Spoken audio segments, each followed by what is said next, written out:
Hello, here we are. It's a new little boy, 120mm with a new fence. Plastic, scaled from all sides. You can measure anything from everything. For example, height of rotor bead or saw blade or anything else. 10mm thick, 20mm wide. It's very convenient because I did brass square with the same and saw how to repeat it for my plastic squares.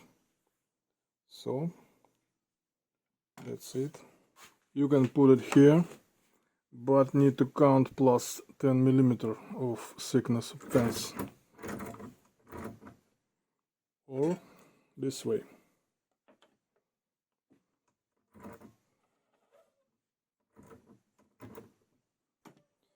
And its bigger brother, 310mm, with the same fence, 10mm thick but 30mm wide.